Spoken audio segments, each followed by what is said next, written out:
Hello, I'm Dr. David Bird with the Float Zone, and we're here with Hannah, an elite swimmer with the University of Richmond, and she's here to talk about how floating has helped a number of things with regard to performance, stress, creativity, etc.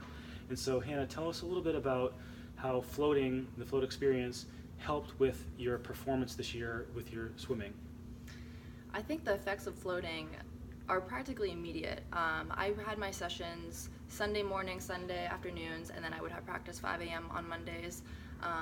And from the second I dove into the water, I noticed that my muscles were less tense. I was more relaxed. My breathing was more consistent. It was deeper. It was very unique. I also wear a whoop, which basically tracks our recovery and performance. And the things that kind of go into calculating our recovery score are heart rate variability, and we noticed that from floating on Sundays, when we practice on Monday mornings, that our heart rate variability would shoot up and our resting heart rate would be very low, which is an indication of really great recovery. So with really great recovery, we were able to train harder, train better, and train more efficiently as well. Excellent. Tell us a little bit about how floating helped your stress levels.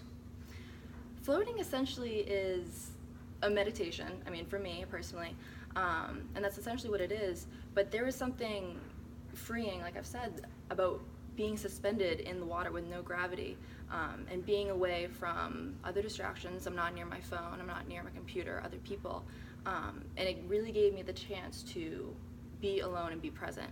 And that's something that I've been trying to practice and take away from my floats and from my meditations into the real world and apply that into the real world. But overall, I mean, it has helped significantly with not only just reducing stress and learning how to be in the present moment, but also just stress coping mechanisms as well. How did floating affect your sleep? I definitely felt more rested after. So even leaving the float zone, I noticed the second I stepped outside, I breathed deeper, and that was an immediate change. And that kind of happened throughout the rest of the day.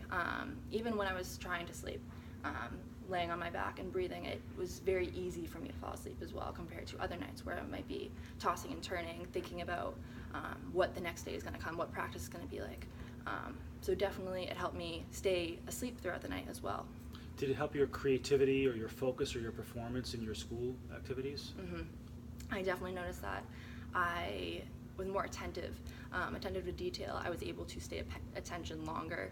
I would say that I was definitely more creative in the sense that I was more open-minded to a lot of different things. What I found in class that I could focus longer, focus more. I was asking better and deeper questions. Yeah. Thank you very much for joining us today, and thank you for your interest in floating. Mm-hmm.